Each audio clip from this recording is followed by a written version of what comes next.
तो स्वागत है आप सभी का एक और दिल दहला देने वाली कहानी में। स्टोरी की शुरुआत में हम कुछ दोस्तों को देखते हैं जो कि सुनसान सड़क पर कार ड्राइव कर रहे थे कि तभी उनकी कार का एक्सीडेंट हो जाता है और ये लोग बुरी तरह डर जाते हैं। जब जॉर्डन अपनी कार के पास खड़ा होता है कि तभी एक हाथ आकर उसके पैर को पकड़ लेता है और इन्हें पता चलता है कि वो आदमी बुरी तरह जख्मी है जिसका एक्सीडेंट इनकी कार से हुआ था। कि तभी एक अजीब सी बात होती है। एक्सीडेंट के तुरंत बाद ही इन्हें अपने सामने एम्बुलेंस आती हुई नजर आती है जिसमें से 2 लोग ट्रेविस और स्कॉट थे। वो बताते हैं कि ये आदमी जिसका एक्सीडेंट हुआ है वो पहले हॉस्पिटल में था और वहाँ से भाग कर आया है, जिसके बाद वो इसे वापस हॉस्पिटल ले जा रहे थे। वो उन लोगों से भी हॉस्पिटल आने को कहते हैं क्योंकि वो जख्मी थे, उनकी कार खराब हो चुकी थी और रास्ता भी सुनसान था। ये सभी लोग एम्बुलेंस में बैठ जाते हैं और एम्बुलेंस चलने लगती है कि तभी क्लेयर को महसूस होता है कि वो आदमी जिसका एक्सीडेंट हुआ था वो उनसे कुछ कहना चाहता है, लेकिन वो अचानक से बेहोश हो जाता है और बात अधूरी रह जाती है। थोड़ी ही देर में ये लोग हॉस्पिटल पहुंच जाते हैं। उस जख्मी आदमी को तो वापस से इमरजेंसी में शिफ्ट कर दिया जाता है। वहीं ये लोग सेफली वहां पहुंच चुके थे। एमिली चेक करती है कि बॉबी के कमर से खून आ रहा है। एमिली उसे चेक कराने के लिए नर्स के पास जाती है कि तभी बॉबी महसूस करता है वो एक कांच का टुकड़ा है। जब वो उसे निकालता है तो वो काफी बड़ा था और वो डर के बेहोश हो जाता है, जिसके बाद बॉबी को एडमिट कर लिया जाता है। एमिली उसके लिए बहुत रोती है।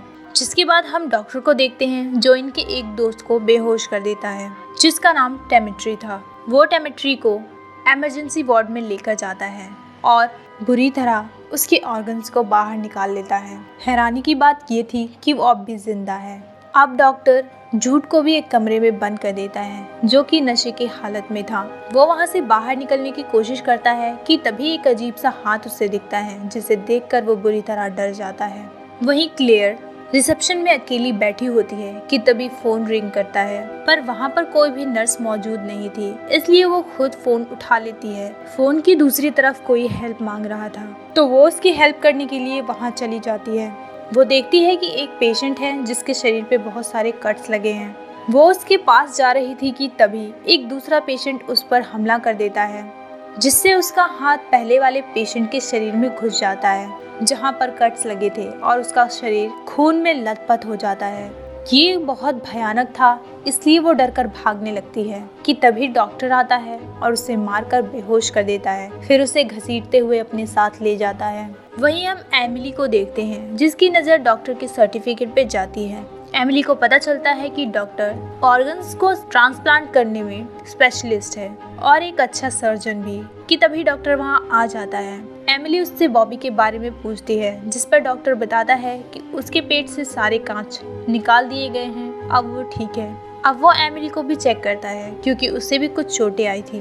पर यहाँ पर एक अजीब चीज होती है। डॉक्टर एमिली के बोन से एक लिक्विड निकालता है, फिर उसे कंटेनर में डालकर पी जाता है। दूसरी तरफ हम स्कॉट को देखते हैं और हमें पता चलता है कि स्कॉट और ट्रेविस डॉक्टर से मिले हुए हैं। ये दोनों डॉक्टर के लिए ही काम करते थे और उन्होंने क्लेयर के शरीर को भी चीर फाड़ कर रखा है, पर वो अब भी जिंदा है और दर्द में लोट रही है। वहीं एमिलिया बॉबी को ढूंढने लगती है क्योंकि उसको एडमिट हुए काफी टाइम हो गया था। वो जब डॉक्टर के रूम में पहुंचती है तो वहाँ सीसीटीवी में उसे जूड को देखती है जो नशे की हालत में अपने हाथ को कांच से काट रहा था। वो उसे लेकर अपने बाकी के दोस्तों को ढूंढने के लिए निकल जाती है। इधर हम डॉक्टर को देखते हैं जिसको नर्स कह रही थी कि बॉबी 15 घंटे से ज्यादा जिंदा नहीं रह सकता।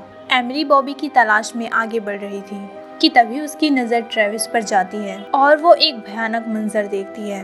ट्रेविस लोगों के बॉडी पार्ट्स को साफ कर रहा था जो डॉक्टर ने काट कर रखे थे। वहाँ पर कई लोगों के ऑर्गन्स मौजूद थे। ये सब एमिली ने पहले कभी नहीं देखा था। उसे बहुत अजीब लगता है कि तभी उसकी नजर बॉबी के वॉच पर जाती है जिसके साथ उसका फोन भी पड़ा हुआ था। उस फोन को एमिली उठा लेती है और यहाँ से भाग जाती है और एक कमरे में छुपकर पुलिस को कॉल करती है। वो उन्हें इस हॉस्पिटल का एड्रेस बताती है, जिस पर वो बोलते हैं कि ये हॉस्पिटल तो काफी साल पहले ही बंद हो चुका है। पर एमिली उन्हें बताती है कि यहाँ पर क्या चल रहा है, यहाँ पर किस तरह लोग मारे जा रहे हैं। वो बात कर रही थी कि तभी स्कॉट की आवाजें आने लगती हैं, जो अपने रूम की तरफ आ रहा था। तो वो जाकर एक डेस्क के नीचे छुप जाती है।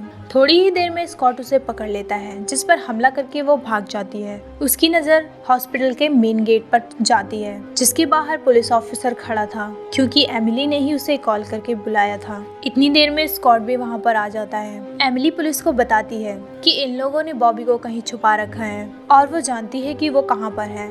पुलिस के पूछने पर स्कॉट बोलता है कि एमिली एक मेंटल पेशेंट है और ये कुछ भी बोलती है। एमिली पुलिस को यकीन दिलाती है कि उसने बॉबी की बॉडी को देखा है और वो उन्हें वहाँ पर ले जाती है, पर वहाँ से बॉबी की बॉडी गायब थी। ये देखकर पुलिस को यकीन हो गया था कि स्कॉट सही बोल रहा है और वहाँ से जाने लगता है कि तभी वो डॉक्टर को स्ट्रेचर ले जाते हुए देखता है, जिस पर मासूम लोगों के बॉडी पार्ट्स थे। वो कुछ बोलता कि तभी ये लोग उसे मारकर बेहोश कर देते हैं और फिर ये लोग एमिली को भी पकड़ लेते हैं। डॉक्टर उसकी भी सर्जरी करने वाला था, जिसके लिए उसके दिमाग को खोलने की जरूरत थी, जिसके लिए वो ड्रिल से उसके सर में छेद करता है, पर मशीन ठीक से काम नहीं कर रही थी, तो वो वहाँ से चला जाता है। पर स्कॉट उसके सर के छेद में अपनी उंगली डालता है, जिससे वो दर्द में तड़पने लगती है। किसी तरह वो स्कॉट को मारकर यहाँ से बाहर निकल जाती है, जिसके बाद वो बॉबी को ढूंढते हुए एक रूम में पहुँचती है, जहाँ पर डॉक्टर ने अपनी वाइफ को रखा हुआ था। उसकी वाइफ के बॉडी के पार्ट्स को बॉबी के बॉडी के पार्ट से अटैच कर दिया गया था, जिससे वो अभी तक जिंदा थी। एमिली यहाँ पर बॉबी की हालत को देखकर बुरी तरह टूट जाती है। वो देखती है कि बॉबी के बॉडी को काट दिया गया है और उसके सारे ऑर्गन्स को बाहर निकाल दिया गया है, पर वो अब भी जिंदा है। एमिली से बॉबी की हालत देखी नहीं जाती, तो वो उसे दर्द से मुक्त कर देती है और फिर यहाँ से निकल जाती है। रास्ते में उसे नर्स मिलती है, तो वो उसको भी मार देती है। अब एमिली बिल्कुल अकेली थी, क्योंकि उसके सारे दोस्त मारे गए। तभी उसे किसी के हेल्प मांगने की आवाज़ आती है। जब वो आवाज़ का पीछा करते हुए उस तक पहुंचती है, तो देखती है कि वो कोई और नहीं बल्कि डॉक्टर की वाइफ है, जो अब भी जिंदा थी, और वो जोर जोर से हंसने लगती है, क्योंकि उसके पीछे डॉक्टर खड़ा था। वो एमिली पर हमला कर देता है और उसके चेहरे पर भी कट लग जाते हैं, जिसके बाद एमिली गुस्से में इंजेक्शन से उसके चेहरे पर बार बार अटैक करती है और फिर उसे स्ट्रेचर पर बांध देती है। जिसके बाद हम देखते हैं कि पूरा हॉस्पिटल सुनसान पड़ा है और एमिली खुद के चेहरे पर टाँके लगा रही है। एमिली का सपना था कि वो एक डॉक्टर बने, इसलिए अब वो डॉक्टर की सर्जरी करेगी, जैसे वो लोगों की करता था। जिसके साथ ये स्टोरी खत्म हो जाती है।